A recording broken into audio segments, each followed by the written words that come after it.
Ronaldinho, the magician who played with joy. A true story in simple English for English learners.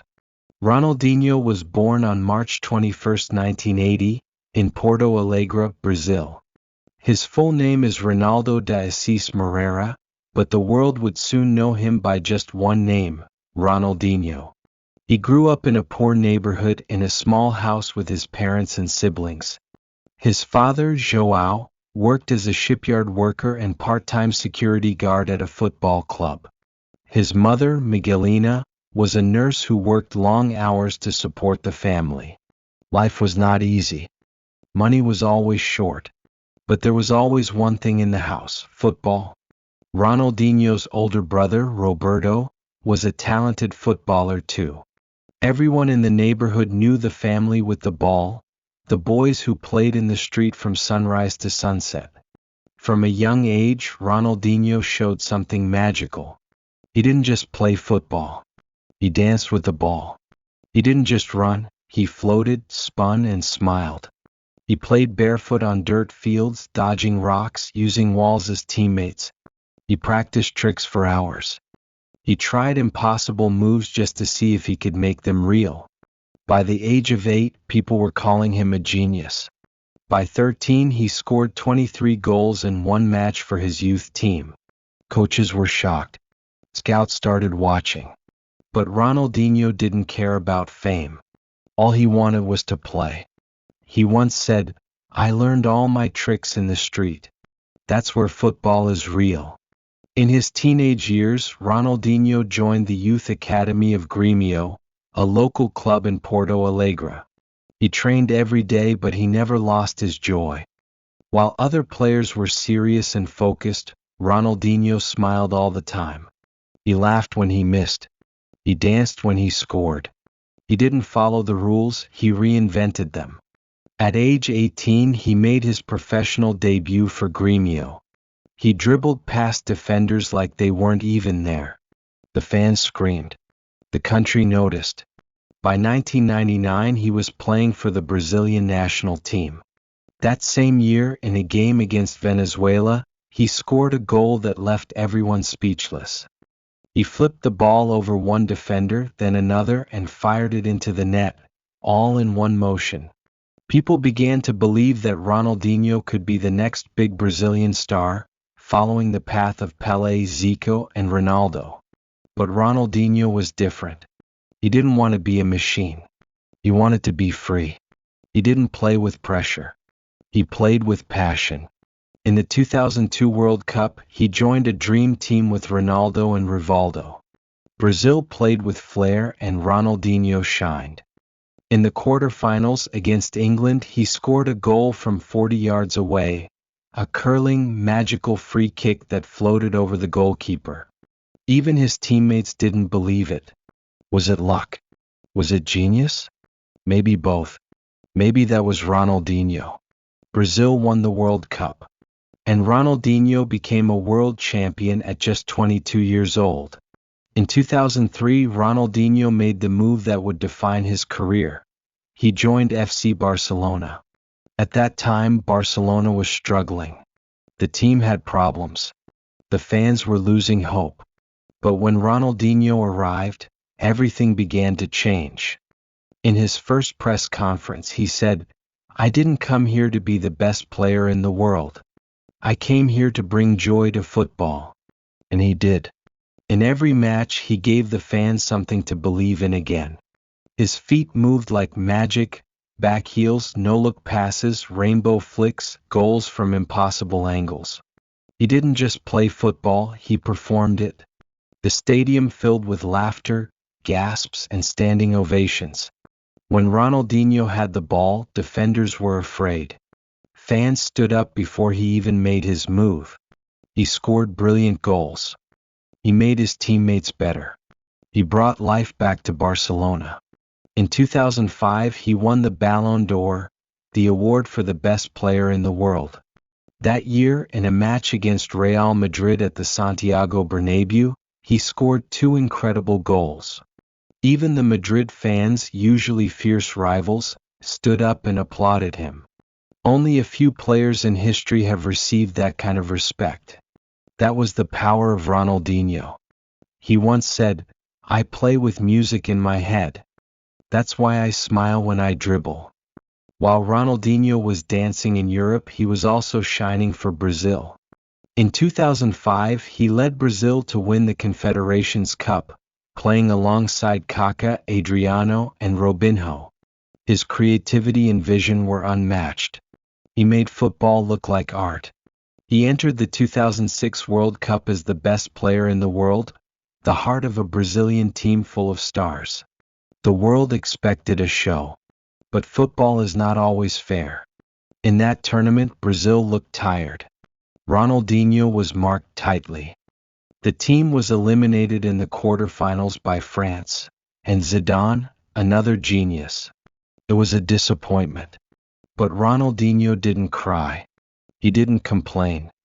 He smiled as always and said, "Sometimes we win. Sometimes we learn. But we always play with love." Even after that, millions of fans still adored him. Why? Because Ronaldinho didn't need trophies to be loved. He gave fans something better, pure happiness.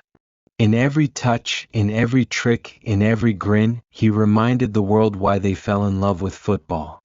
After years of magic at Barcelona, something began to change. By 2007, Ronaldinho wasn't training as hard. He missed team meetings. He came to practices late. His body was slower. His mind, perhaps, was somewhere else. Whispers started. He's partying too much. He's lost his focus. He's already done everything. What more does he want? At night he danced in clubs. By day he walked on the field without his old energy. He still smiled, but it was different. Less joy. More exhaustion. The coach, Pep Guardiola, came to a decision. In 2008, Ronaldinho was sold to AC Milan. It was the end of an era. In Milan, he still showed moments of brilliance. A no-look pass. A cheeky goal. But it wasn't consistent. The magic came in flashes, and then it faded again. He returned to Brazil in 2011, playing for Flamengo and later Atlético Mineiro. Fans welcomed him like a king. But the man who once danced with defenders now looked like he was dancing with ghosts. The press criticized him. Wasted talent, they said. But some defended him. He gave us joy. That should be enough. Maybe the truth was somewhere in between. Ronaldinho had flown so high. And now he was coming back down, slowly, painfully, publicly. As his career ended, Ronaldinho disappeared from the spotlight. No big farewell match. No final standing ovation. Just silence. But something beautiful happened during that silence. Ronaldinho began to do what he loved again. Play for fun. He joined charity matches around the world. He smiled again, this time not for cameras but for kids, for fans, for joy. He traveled to poor countries to play barefoot with children just like he once did. He wasn't a global star anymore, but he was free. In 2020, he was arrested in Paraguay for using a fake passport. It was another fall, another scandal. But even in jail, Ronaldinho played football with inmates, organized tournaments, and brought happiness to people with nothing. He turned a cell into a stadium. That's who he was. Always had been. When he was released, reporters asked him how he felt. He smiled and said, "As long as I have a ball, I am never truly sad." He may have lost the Ballon d'Or. He may have lost discipline. But he never lost the child inside him, the one who played barefoot on the dirt. Today, Ronaldinho no longer plays for any club. He doesn't wear a jersey with a number on his back. But he's still a player, in heart, in soul, in every smile.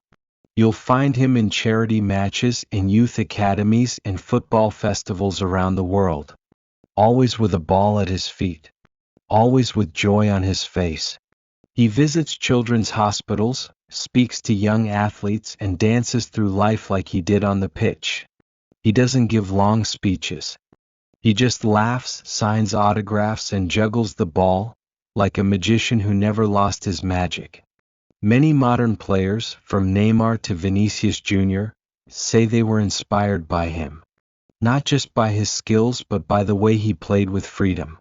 Ronaldinho has become a symbol of love for the game, not love for money or trophies. He's not the richest. He's not the most disciplined. But he may be the most beloved. When asked about regrets, he often shrugs.